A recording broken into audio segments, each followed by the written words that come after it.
नमस्कार मैत्रिणींनो, आज आपण बघणार आहेत कटोरी ब्लाऊजची मापं कशी टाकायची ते. त्यासाठी आपल्याला लागणार आहेत सगळ्यात आधी ही माप आहे. त्याच्यात ब्लाऊज उंची 13.5 दिली आहे. शोल्डर पट्टी आहे 2.5 इंच. शोल्डर पूर्ण आहे 14.5. मागचा गळा आहे 9.5. पुढचा गळा आहे 5.5. छाती आहे 34. कमर आहे 30. बाही 5 इंचाची आहे. दंडगेर आहे त्यांचा 11 इंचाचा. टक्स उंची आहे 9.5 इंचाची. आणि ओपन म्हणजे तुम्ही हुक कुठल्या साईडला लावणार आहात, उजव्या साईडला लावणार आहात का डाव्या साईडला, म्हणून ते ओपन असतं. त्याला आपण आर नाव देतो, म्हणजे उजव्या साईडला. ही एवढी मापं तुम्हाला कटोरीचा ब्लाऊज शिवताना लागणार आहेत. तर आपण कशी मापं टाकायची ते आता बघूयात. आता आपण बघूयात पेपरवरती कटोरी ब्लाऊजची मापं कशी टाकायची. हा तुमचा घडीचा पेपर आहे. ही आहे घडीची बाजू. ती नेहमी कटिंग करताना आपल्या बाजूला ठेवायची. त्याच्यासाठी काय करायचं, इथून खालतून वरती उंची टाकायची. उंची तुमची आहे 13.5. 13.5मध्ये 1 इंच प्लस केलं की झाले 14.5. हा टेप असाच उचलायचा, पुढे ठेवायचा, परत एक 14.5ला मार्किंग करायचं आणि ही सरळ लाईन आखून घ्यायची. ही जी सरळ लाईन आखली आपण, ही जी सरळ लाईन आखली आहे, तिथून पुढे शोल्डर टाकायचं. शोल्डर आहे, पूर्ण शोल्डर आहे 14.5 आणि मागचा गळा आहे 9.5. 9.5मध्ये प्लस अर्धा इंच केला तर 10 इंचाचा होतो. मग 10 इंचाचा जर गळा आहे तर तुमचा शोल्डर येणार आहे 5.25 इंच. गळा डीप असल्यामुळे शोल्डर 5.25 इंच येणार. तसंच आपण थोडंसं खाली घेऊन ही आपण एक सरळ लाईन आखून घेतली 5.25ची. आता इथे जी 5.25 आखलंय तिथे तुमचं येणार आहे मुंड्याचा आकार. तुमचा मुंडा आहे 5.5 इंच. कंपल्सरी सगळ्यांना 5.5 इंचच टाकायचा. जर का कोणी मोठं असेल माप, म्हणजे साधारण एक 40च्या पुढे माप जर आलं तर तुमचा मुंडा 6पर्यंत जाऊ शकतो. त्याच्यापुढे मुंडा जात नाही. पण आधी 5.5च टाकायचा, नंतर मुंडा मोजायचा. मुंडा जर बरोबर येत असेल तर 5.5च ठेवायचं. कितीही मोठं माप असलं तर. ती स्टँडिंग लाईन आहे मुंड्याची. आता ही जी आपण मुंड्याची लाईन आखली आहे तिथे तुमचं येणार आहे छातीचा भाग. छाती आहे 34.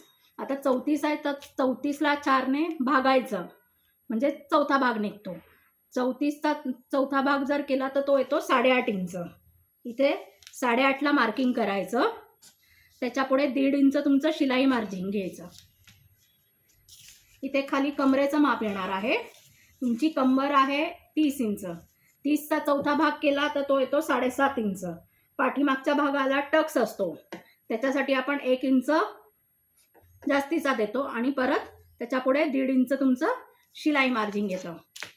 हे जोडून घ्यायचे.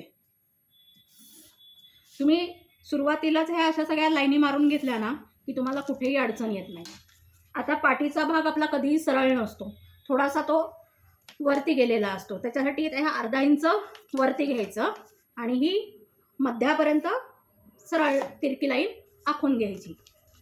आता मुंड्याचं माप टाकायचं आहे, मागच्या मुंड्याचं टाकायचं आहे. ही जी आपण मुंड्याची सरळ लाईन आखली आहे तिथून पुढे 1.25 इंच घ्यायचं. कंपल्सरी सगळ्यांना 1.25 इंचच घ्यायचं आहे आणि ही तिरकी लाईन आखून घ्यायची. ही तिरकी लाईन आखली आहे, तिथून पुढे 1 इंच तिरकं, हे असं तिरकं 1 इंच घ्यायचं आणि इथून असा मुंड्याचा आकार द्यायचा आणि शक्यतो थोडासा 1.5 इंचापर्यंत ही जी आपली छातीची लाईन आहे त्याच्यापेक्षा थोडंसं खाली घ्यायचं. आता पुढच्या मुंड्याचा आकार द्यायचा आहे. तर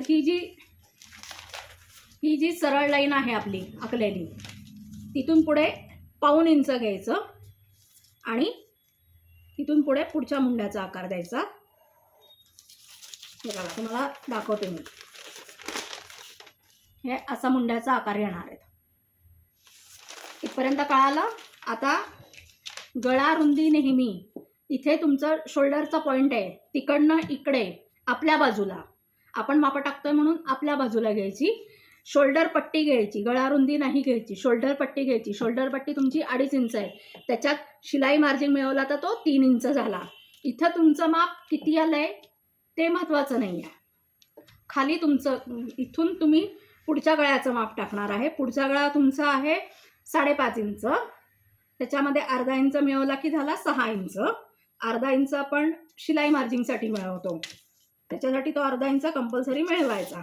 आणि इथनं खालनं 2.5 इंचाला मार्किंग करायचं कंपल्सरी. इथे वरती किती आलं आहे त्याला महत्त्व नसतं आहे, खाली तुमचा गळा पसरतो, वरती पसरून चालत नाही. वरती जर गळा पसरला तर शोल्डर तुमचं उतरणार, त्याच्यासाठी खाली गळा घ्यायचा. इथे तुमचं गळ्याचं मार्किंग करून घ्यायचं. सॉरी, हे असं येईल गळ्याचं मार्किंग. हे इथपर्यंत कळालं तुम्हाला. आता ब्रा पट्टीचं मार्किंग करायचं. खालतून 2.5 इंच घ्यायचं. इथे जे आपण तिरकं वरती अर्धा इंच घेतलं आहे तिथून पुढे 2.5 इंच घ्यायचं. हे 2.5 आणि हे 2.5 असं तिरकं येणार, ते जोडून घ्यायचं. आणि इथून वरती 1 इंच घ्यायचं आणि ही तुमची ब्रा पट्टीचा आकार द्यायचा. असा गोल सारा आकार देऊन टाकायचा. 34 छाती आहे आपली. 34 छातीला 5 इंचाची कटोरी टाकायची. इथेही पण थोडंसं वरती घेऊन ही 5 इंचाची सरळ लाईन आखून घ्यायची. आता काय करायचं नीट बघा. आता हा जो तुमचा पुढच्या मुंड्याचा आकार आहे, हा पुढच्या मुंड्याचा आकार आहे, तिथून तिरकं असं तिरकं 2.5 इंचाला मार्किंग करायचं. आणि जिथे गळा आहे तुमचा तिथून 1 इंच वरती जायचं. हे बघा, इथे गळा आहे, इथून 1 इंच वरती गेले. या मुंड्यातून पुढच्या मुंड्याच्या आकारातून 2.5 इंच खाली आले आणि हा असा कटोरीचा शेप देऊन घेतला. इथपर्यंत कळालं असेल तुम्हाला. आता काय करायचं, आता ह्याचं पेपर कटिंग करूयात आपण. आणि मग तुम्हाला मी दाखवते की कटोरी कशी वाढवायची असते. आता कटिंग कसं करायचं बघा. ही जी आपण तिरकी लाईन आखली आहे आधी खाली, ती तिरकी लाईन कट करून घ्यायची. ही बाहेरची शिलाई मार्जिनची लाईन आखली आपण 1.5 इंचाची, ती कट करायची. इथे मुंडा, हा मागचा मुंडा जो आहे तो सगळ्यात आधी कट करून घ्यायचा. आणि ही उंचीची लाईन जी आहे ती कट करून घ्यायची. आणि इथे थोडासा ही जी आपली गळ्याची जी लाईन आहे तिथे थोडासा कट मारायचा. का तर आपल्याला कळायला पाहिजे की तिथे गळा रुंदी आहे. आपण अजून मागचा गळा ह्याच्यावर टाकलेला नाही आहे, हा तुमचा आहे पुढचा. आता हा पेपर मी फक्त उलटा केला. उलटा केल्यावरती इथे पाठीमागचा गळ्याचं मार्किंग टाकायचं. पाठीमागचा गळा आहे 9.5 इंच, त्याच्यात अर्धा इंच मिक्स केला की 10 इंच. इथे 10 इंच आलं आहे, तिथून 3 इंच घ्यायचं. खाली गळा रुंदी तुमची 3 इंच येईल. वरती किती आहे त्याच्याशी हे नाही. जिथे तुम्ही कट मारला आहे, हा इथे कट मारलेला आहे, त्याला ती जोडायची अशी. आणि इथे गळ्याचा आकार द्यायचा. आपण एकाच पेपरवरती दोन्ही पण भाग काढतोय. हा मागचा भाग आहे आणि हा पुढचा भाग आहे. आता काय करायचं, हा पेपर ओपन करायचा. हा असा ओपन केला की मधोमध कट करून घ्यायचा. बरोबर मधोमध कट झाला की तुमचे 2 भाग तयार झाले. आता हा मागचा गळा पण कट करून घ्यायचा.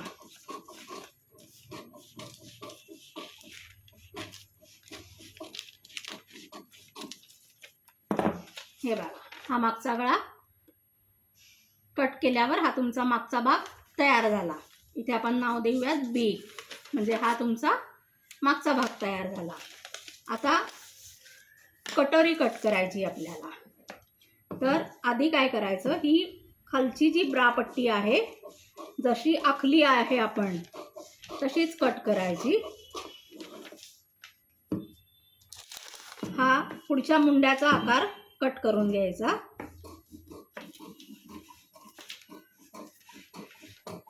पुढच्या मुंड्यामध्ये आणि मागच्या मुंड्यामध्ये 1.5 इंचाचं अंतर ठेवायचं. म्हणजे कुठेही घोळ येत नाही, फुगत नाही. ब्लाऊज फिटिंगला खूप छान बसतात. कुठेही शोल्डर उतरण्याचं की काहीही प्रॉब्लेम येत नाही.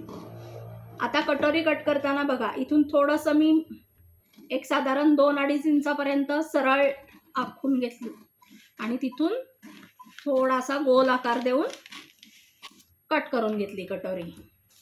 हा तुमचा साईडचा भाग झाला. ही तुमची झाली ब्रा पट्टी. हां, आणि आता ही कटोरी.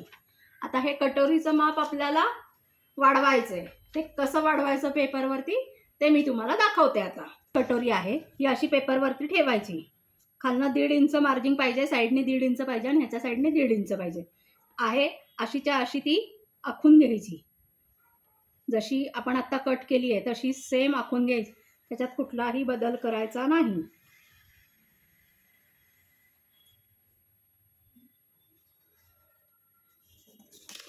हे बघा, ही कटोरी आखून घेतली आणि आपली ही कटोरी ही सेम ह्याच्यावर ठेवून आखून घेतलेली आहे. आता काय करायचं तुम्हाला सांगते. आता हा जो गोल आकार आलाय कटोरीच्या तिकडनं 1.5 इंच घ्यायचा बाहेर सरळ. हा खालचा ब्रा पट्टीचा जो आहे तिथून पण बाहेर 1.5 इंच घ्यायचं. इथे वरती जिथे गळा आहे आणि ही सरळ लाईन आहे त्या साईडला 1/2 इंच घ्यायचं फक्त. का तर ते आपण तिथे हुक पट्टी काचपट्टी करतो त्याच्यासाठी. आणि जिथे हा गोल आकार आहे तिथे वरती गळ्याच्या साईडला 1/2 इंच घ्यायचं आहे. तसंच गळा पुढे वाढवायचा. इकडेही 1/2 इंचाला गळा आहे तसा वाढवायचा आणि हे असं इकडे वाढवून घ्यायचं. आणि हे जे आपण 1.5 इंच घेतलं आहे त्याला जॉईन करायचं आणि हे असं तिरकं जॉईन करून घ्यायचं. आणि खाली काय करायचं, हे जे 1.5 इंच बाहेर वाढवलं आहे आपण तिथपर्यंत मोजून घ्यायचं. आता हे आलं आहे 8 इंच. 8चा मध्य झाला 4 इंच. तिथून खाली 1.5 इंच. जिथे मध्य काढला आपण तिथे खाली 1.5 इंच घ्यायचं. आणि इथे जिथे 1.5 इंच खाली आलं आहे तिथून पुढे वरती सरळ 3 इंचाचा टक्स घ्यायचा. आणि हे असं जोडून घ्यायचं. आणि इथे जी सरळ लाईन आखली आपण टक्सची तिथे 1.5 इंच इकडे 1.5 इंच इकडे, कारण आपण इकडे 1.5 इंच वाढवलं आहे. तुम्ही जर 1 इंच वाढवलं तर 1 इंचाचाच टक्स घ्यायचा. तुम्ही 1.25 इंच वाढवलं तर 1.25 इंचाचा टक्स घ्यायचा. तुम्ही जेवढं वाढवणार तेवढ्या इंचाचा टक्स घ्यायचा. आता सगळ्यात महत्त्वाचं काय करायचं, टक्स जेव्हा आपण जोडतो तेव्हा वर खाली होते कटोरी, ती होऊ नये त्यासाठी काय करायचं, हा जो गोल आकार आहे कटोरीचा त्या साईडनी टक्सची ही तिरकी लाईन मोजून घ्यायची. किती आहे, ही आहे माझी 3.25 इंच. तशीच इकडची तिरकी लाईन मोजायची 3.25 इंच आहे का. आता ही माझी एकदम परफेक्ट आलेली आहे.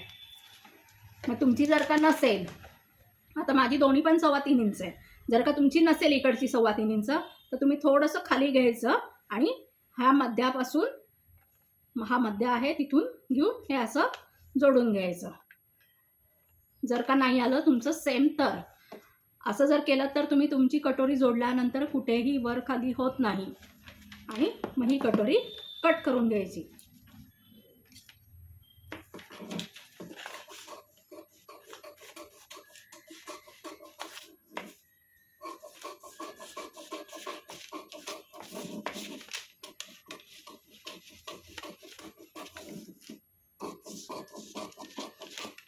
या पद्धतीत तुम्ही शिवून बघा, तुम्हाला काहीही प्रॉब्लेम येणार नाही. एकदम कटोरी परफेक्ट बसते, कुठलाही प्रॉब्लेम येत नाही. कस्टमरला सुद्धा काहीही प्रॉब्लेम येत नाही. हा तुमचा असा टक्स येणार, ही तुमची कटोरी होणार. इथनं शिवायला 1/2 इंच आतमध्ये जाणार, इकडं ह्याला जाणार काचपट्टी बटनपट्टीला. आता कापडावर जेव्हा कट करतो आपण तेव्हा हा गळा आहे तुमचा, हा गळा घडीच्या बाजूला येतो. हा तुम्ही हे असं ठेवणार, याला कुठेही मागच्या भागाला काहीही वाढवायचं नाही आहे. हा आपला कटोरीचा भाग आहे साईडचा. याला इकडे आपण कटोरी जोडणार आहे. तर इकडनं या गळ्याच्या पॉईंटपासून खालपर्यंत फक्त अर्धा इंच वाढवायचं आहे. का तर आपण इथे कटोरी जोडणार आहे, त्याच्यासाठी इकडनं अर्धा इंच वाढवायचं आहे फक्त तुम्हाला कापडावरती. आपण पेपरवर वाढवलेलं नाही आहे, कापडावरती वाढवायचं आहे. हा गोल आकार आहे तिथे. आणि ही तुमची ब्रा पट्टी आहे. ब्रा पट्टीला सुद्धा खालच्या बाजूनी फक्त ही जी खालची जी सरळ लाईन आहे, इथे कसा गोलवा आहे, ही खालची जी सरळ लाईन आहे तिथून अर्धा इंच फक्त खाली या टोकापासून या टोकापर्यंत अर्धा इंच कापडावर वाढवायचं आहे. का तर हे पण शिलाई मार्जिनमध्ये जातं. खालनं आपण जोडतो आणि वरतूनही जोडतो, त्याच्यासाठी अर्धा इंच हे वाढवायचं आहे. आणि ही कटोरी तर आपण आत्ता ऑलरेडी कागदावर वाढवली आहे, त्याच्यामुळे ह्याच्यात काही वाढवायचं नाही. हे आहे असंच कापडावरती ठेवून कट करायचं. आशा करते मी तुम्हाला आजचा व्हिडिओ आवडला असेल. तर या व्हिडिओला लाईक करा, शेअर करा आणि आपल्या चॅनलला सबस्क्राईब करा. म्हणजेच मी तुम्हाला असेच नवनवीन व्हिडिओ घेऊन येईल. थँक्यू.